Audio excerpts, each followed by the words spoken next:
Alright, what's going on, folks?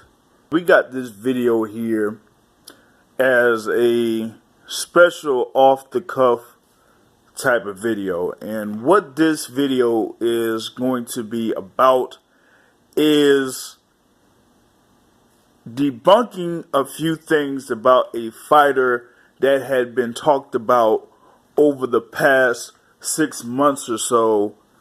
And as you can see, the title of this video is called The Myth of Luis Ortiz. Now, it's called The Myth of Luis Ortiz because we have to get into what the career of Luis Ortiz has been. If y'all know, you had Luis Ortiz as the, highly touted prospect out of Cuba, and that there were, a few people that were lauding the achievements of Luis Ortiz in his amateur career. Now, he was able to get a start in his professional career, having fights around the Florida area, whether it was in Hollywood, Florida, Tampa, Florida, or Miami, Florida, and then eventually got up the ranks in the heavyweight division from his start in 2010, then having a bunch of fights in 2011 and then 2012. Then in 2013, he had a couple of fights. One of those was against Joseph Rabat, who was 11-25-1. And that fight became a no contest because it ended before round 4 because of a accident to Rabat in his fight against Luis Ortiz. Then next, he fought Alex Gonzalez over in Sunrise, Florida, it seems, and Gonzalez has that record of 20-8. Then in 2014 is when he started to get into more of the fights that had some type of impact in the heavyweight division. He fought the veteran Monty Barrett there and was able to get the KO win against Monty Barrett, which ended up being Barrett's last fight of his professional career. And then in September 11th, 2014, Luis Ortiz fought Latif KO'd over in the Hard Rock Hotel and Casino in Las Vegas, and he ended up winning that particular fight. However, that fight ended up being a no contest due to the illegal substance that was found on Luis Ortiz as he tested positive for a banned substance after that fight. Now, that particular fight was supposed to be for the interim WBA heavyweight championship, where if you hold that title, you would become the number one contender for the WBA championship. Now, even with that, the WBA, that is, was able to try to elevate Luis Ortiz to the number one contendership after that particular fight. Now, the thing about that is that it started up something there with Luis Ortiz. Now, as you'll see here in this picture, you'll see that after that fight in 2014, they had Luis Ortiz there as the number one contender for that WBA Super Championship, as they tried to have it when Vladimir Klitschko was the WBA Super Champion. Now let's fast forward a little bit here with Luis Ortiz. You had the no contest that was basically decided when he fought Latif KO'd. That was going to be for that interim WBA Heavyweight Championship. Now you have Ortiz out of the ring for half of 2015. And then when he returns to the ring, he faces Byron Pauly, who had a record of 27 wins, 18 losses, and 1 draw. And that fight was at the Bell Center in Montreal, where Ortiz was able to get a quick win, TKO, go in there, take him out, and he stays undefeated. Then his next fight is 4 months later, where he faces Matthias Ariel Vidando for that interim WBA Heavyweight Championship there. And this was part of the Golovkin-David Lemieux fight card that was at the Madison Square Garden. So you had Luis Ortiz, there, that was basically under Golden Boy Promotions, facing Matthias Ariel Vidando, who came in there with a record of 20 wins, 1 loss, and 1 draw. But all of those fights that he had, those 22 fights that Vidando had, were all in Argentina.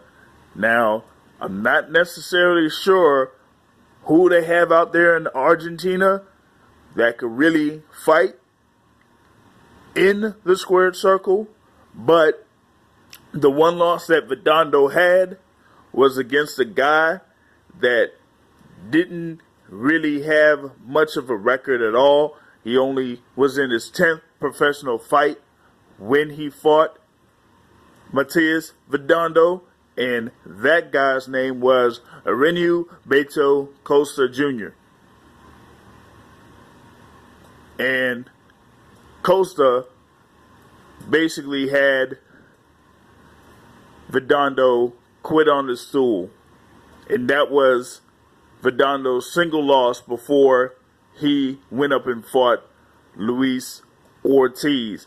And Luis Ortiz basically won that interim WBA Heavyweight Championship by KO on October of 2015. Now we're at the point where Luis Ortiz is once again the interim WBA champion, once again the number one contender for the WBA Super Championship. Now, soon after he wins that fight against Vidando to get that number one spot, the WBA Super Championship changed hands as Tyson Fury was able to get the decision win over Vladimir Klitschko. So, as of the November rankings that they had in 2015, you had Tyson Fury, there's the champ, super champ, and you had Luis Ortiz there as the interim champion and the number one contender right there. So, at that point, Luis Ortiz was the first in line to fight Tyson Fury for that WBA Super Championship there. But as everyone knows,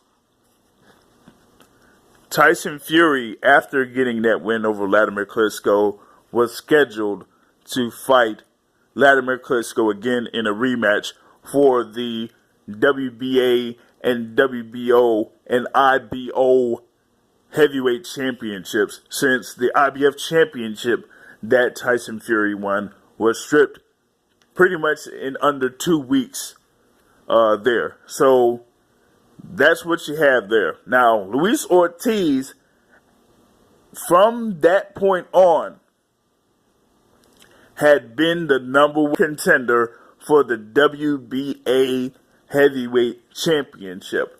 Now, real quick, what happened at the beginning of 2016? The WBA wanted to consolidate their belts, so they came up with the heavyweight tournament to see if they could clear up who would become the single champion in heavyweight division for them. And here is that tournament bracket that they had right there, with one of those fights being that rematch between Vladimir Klitschko and Tyson Fury. And the winner of that fight was going to face the winner of Luis Ortiz versus Alexander Ustinov on one side.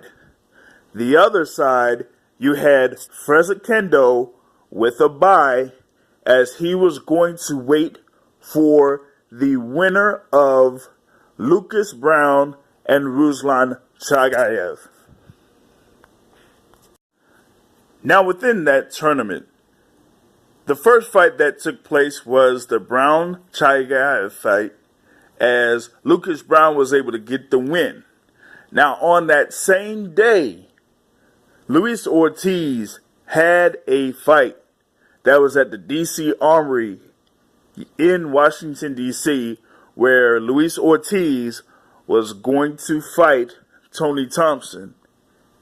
He was able to go in there, he was able to defeat Tony Thompson and stay undefeated. But they were having plans for Luis Ortiz to turn right around and be part of the card for Canelo Alvarez and Amir Khan on May 7th of 2016. So they already had plans for Luis Ortiz to fight Alexander Ustinov soon after his fight with Tony Thompson.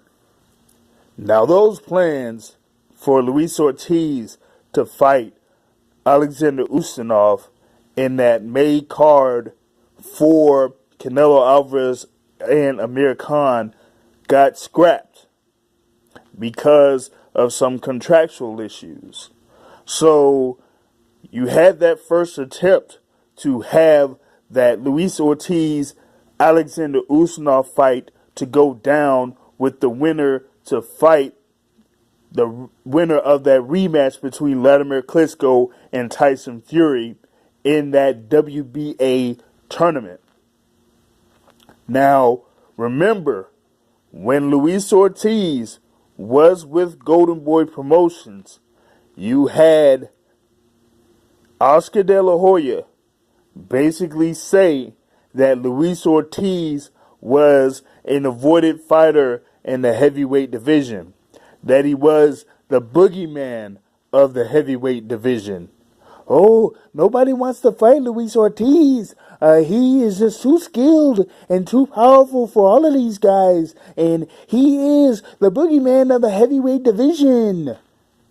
Well, here we have the opportunity in 2016 where Luis Ortiz could basically work his way to become a heavyweight champion, yet in a fight where he's able to have that chance, he doesn't take it.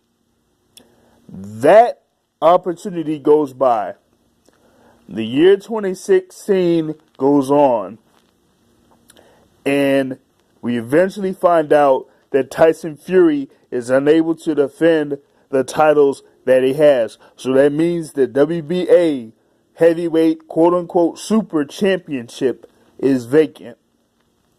You had that fight between Lucas Brown and Ruslan Chagayev for the WBA regular championship that took place in March, at the same day that Luis Ortiz took on Tony Thompson. Well, even that WBA regular heavyweight title ended up being vacated. So now, going through 2016, you had the WBA regular championship and the WBA super championship both vacated. The WBA had to make a decision as to what would go on in reference to their heavyweight titles. And so, what George Martinez did is that they granted a special permit for Vladimir Klitschko to face the IBF heavyweight champion Anthony Joshua for the Super Championship, provided that Anthony Joshua defeated Eric Molina on December 10th. On top of that, the WBA ordered the number 3 ranked guy at that time, who is Lucas Brown, to face the number 5 ranked guy at that time in Shannon Briggs, for those two to fight for the WBA regular championship. And then, what it shows here at the bottom is Luis Ortiz had been stripped of the WBA interim championship for not fighting Alexander Usanov. I mentioned that there was an original fight scheduled for Ortiz to fight Usanov on that May card for Canelo Alvarez and Amir Khan. That fell through. Then, as you see here, World of Boxing won a purse bid for the Ortiz-Usanov bout on August 15th. Ortiz chose not to proceed with that Usanov bout, as it shows here in quotes. And he ended up fighting Malik Scott.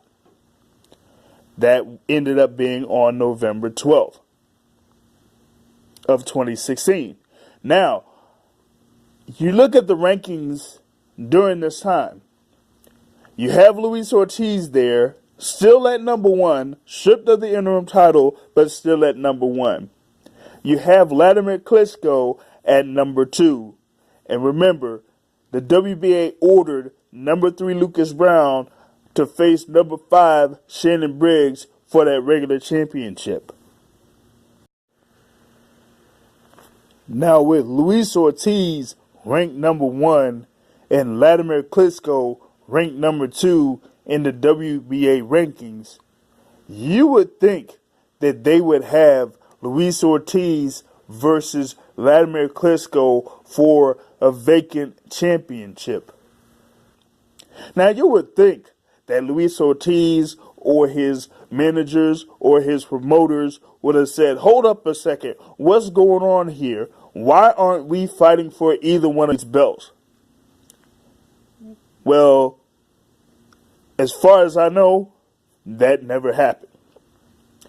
So, they went on ahead and had Anthony Joshua versus Vladimir Klitschko for the WBA Super Championship.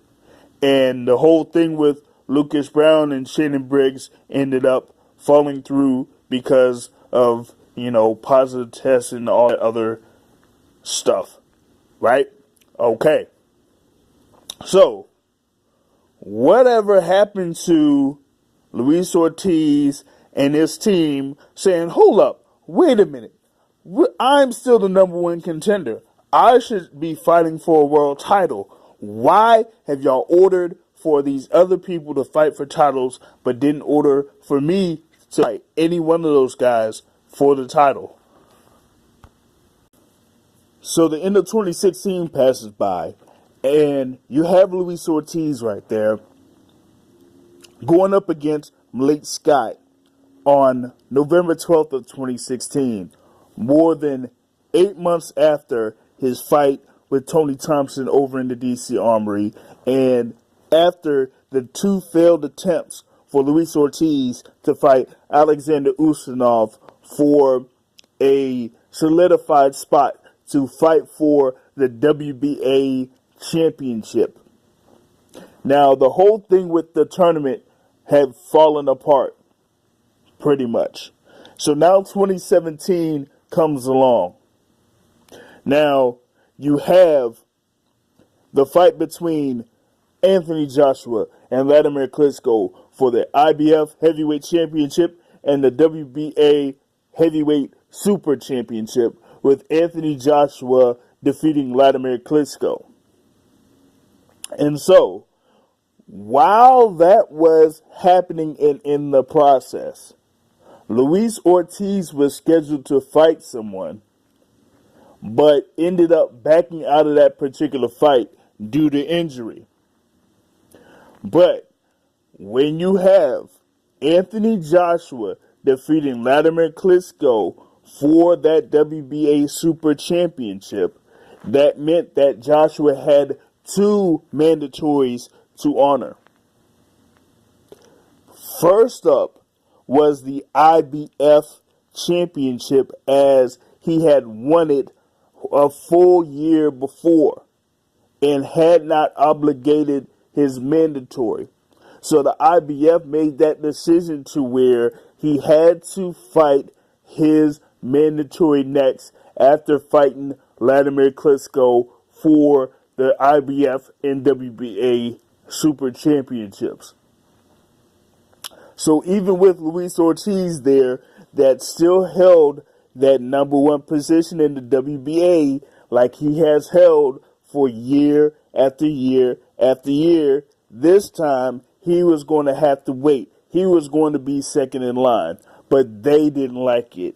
That is when you started to hear those voices from Luis Ortiz and his manager and his party saying, oh, hold up, wait, we're the number one, we're the mandatory, you're supposed to fight us first.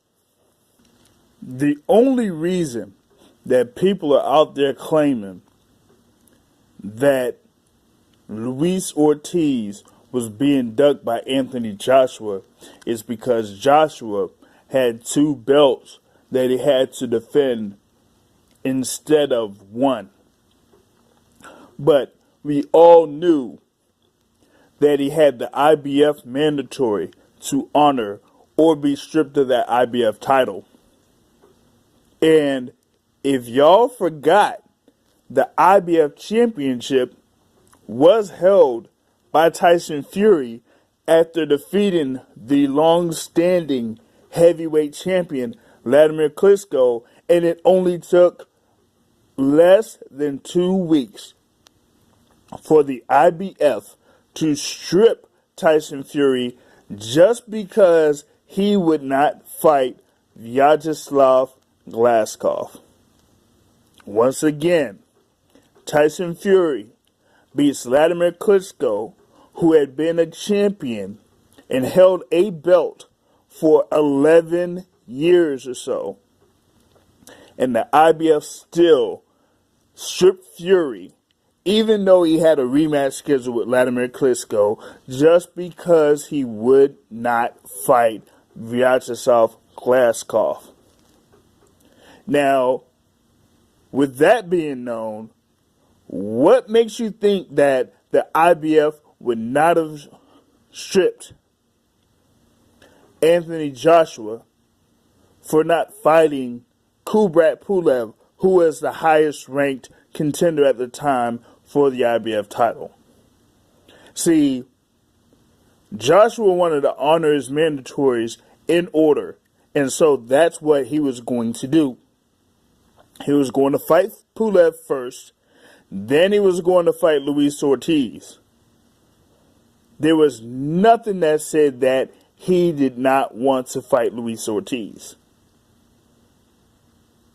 And so with that, you have this myth of Luis Ortiz out there right now.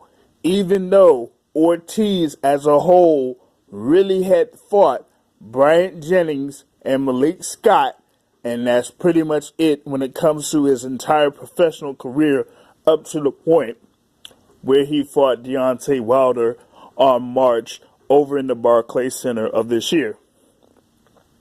So that is what it is in reference to Luis Ortiz. Share your thoughts about this video. If you agree, say you agree. If you disagree, prove it. That's all I ask. Until later, I'm out.